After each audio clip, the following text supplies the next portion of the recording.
about to embark on the 10 most important days of the year. And indeed they are the best 10 days, the first 10 days of the month of Dhul Hijjah. Our Prophet Muhammad ﷺ said that there are no days of the year that are more beloved to Allah, that a person does good in those days, than the first 10 days of Dhul Hijjah. And in fact, even more blessed than Ramadan. The most famous reference to these days is in Surah Al-Fajr, where Allah subhanahu wa ta'ala says, وَالْفَجْرِ وَلَيَالٍ عَشْرٍ. Allah subhanahu wa ta'ala swears by Al-Fajr, He swears by the dawn, and then He swears by these 10 nights. And then Allah subhanahu wa ta'ala goes on to say, وَالشَّفْعِ وَالْوَتْرِ وَاللَّيْلِ إِذَا يَسْرِ. Allah subhanahu wa ta'ala swears by particularly the day of sacrifice, the 10th of Dhul Hijjah, as well as Al-Watr, which is the odd day, which is Arafah, and Allah subhanahu wa ta'ala swears by the last part of the night. These 10 refer to the 10 of Dhul Hijjah. The best 10 days of the year are the 10 days of Dhul Hijjah. The best 10 nights of the year are the last 10 nights of Ramadan.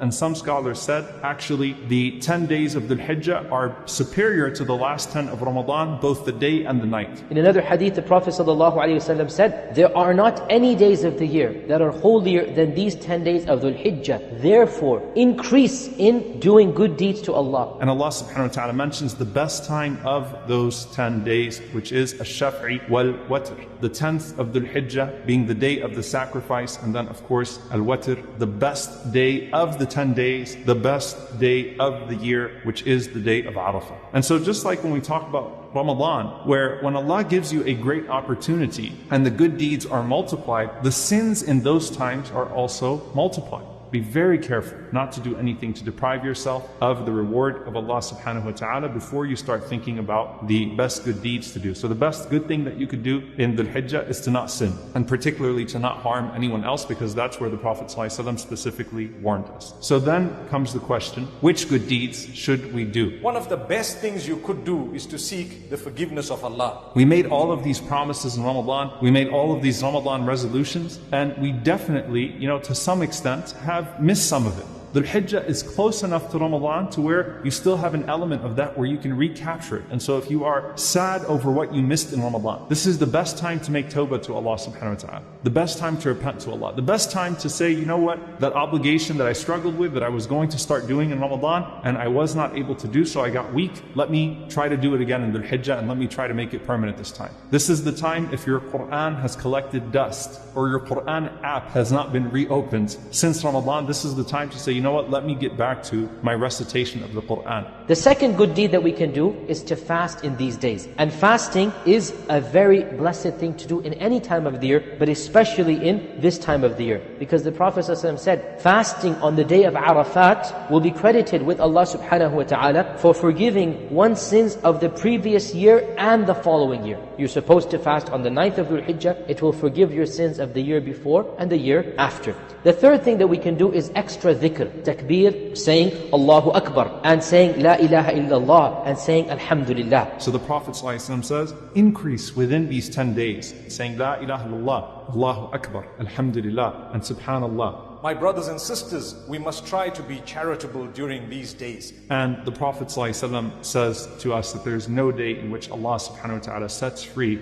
more souls from the fire than on the day of Arafah. On that day, Allah subhanahu wa ta'ala draws near to the earth in a way that befits Him, and He exhibits His benevolence, and He remarks to the angels, He boasts to the angels, مَا أَرَادَ هَؤُلَاء, what is it that these servants of mine desire when they're coming out to make dua to Allah subhanahu wa ta'ala? In this regard, the people are calling upon Allah subhanahu wa ta'ala in different languages, and Allah subhanahu wa ta'ala calls the angels to bear witness that He has forgiven them. May Allah make us all amongst those that are forgiven. This is a day of dua. What is it to be found within that dua? Well, first and foremost, a tawbah. And that's why the Prophet ﷺ said it's the worst day of the year for shaitan. Shaitan has on his calendar marked the day of Arafah. It is the most humiliating day of the year for him. He tries to take you away from Allah, and on that one day, Allah subhanahu wa ta'ala draws you near. And all of the effects of shaitan, all of the sins that he stains you with, it is gone on that day in particular. The Prophet ﷺ taught us to spend the entirety of the day in calling upon Allah subhanahu wa ta'ala until the sun sets, until Maghrib. Every moment is precious on that day of Arafah. So what is the best dua of Arafah? The Prophet ﷺ made dua on the day of Arafah all the way from Dhuhr to Maghrib without pause. And we don't have anything of his dua except for one. SubhanAllah. The Prophet ﷺ said, the best of what I and the Prophets have said on this day. So when Musa ﷺ stood before Allah on this day, when Ibrahim ﷺ stood before Allah on this day, when Muhammad ﷺ stood before Allah on this day, what did they say? La ilaha illallah wahdahu la sharika lah, lahul mulku wa lahul hamd, wa huwa ala kulli shay'in qadir. None has the right to be worshipped. Allah, He alone, who has no partners. To Him belongs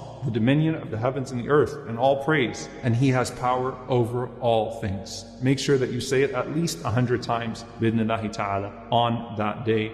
And the Eid of Dhul Hijjah is specifically a day of worship. And it is the second best day of the 10 days. So what is the ibadah of Eid al-Adha? What is the ibadah of the Eid of the sacrifice? Well, first and foremost, obviously the sacrifice itself. Sacrifice an animal for the sake of Allah and give some of the meat to the poor. We may use some of it and we may give some of it to family and friends. And this is called the udhiyah, or the sacrifice. Now, the udhiyah, some of the scholars say it is obligatory if you can afford it, and others say it is recommended. Either way, why should you deprive yourself of this blessing? Every single Muslim who is capable of affording an animal should try his or her best to sacrifice an animal for the sake of Allah and distribute the meat to the poor. The Prophet ﷺ said that whoever makes a sacrifice, then Allah subhanahu wa ta'ala will forgive the amount of sins on the hair of the animal. The amount of sins will be forgiven for you. And the Prophet ﷺ would make a sacrifice every single year at this time. The sacrifice should be made after Salatul Eid. It may be made on the 10th or 11th or 12th or 13th. Any of these days, the sacrifice may be made. Now, a point of caution.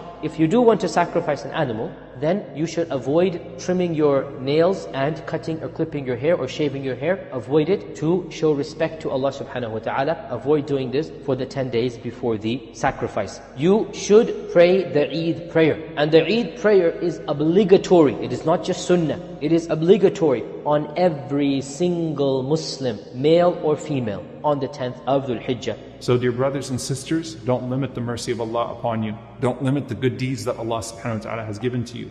Exert yourself on the day of Arafah in dua. Exert yourself throughout these 10 days in recapturing Ramadan, in the recitation of the Quran, in the remembrance of Allah. Exert yourself in sadaqah. Give charity. Again, every single day of the 10 days, give charity bi'idhnillahi ta'ala and push yourself to give charity. And then offer a sacrifice if you can, and find joy with your family bi'idhnillahi ta'ala. Connect with long lost relatives inshallah ta'ala, or the relatives and loved ones of those that you have lost. Here's the problem. A lot of us think about the time that we spend with family as taking a break from our worship, whereas it's the greatest that you could do in terms of worship, subhanAllah, on that day is Silatul Rahim, is connecting with the ties of the womb.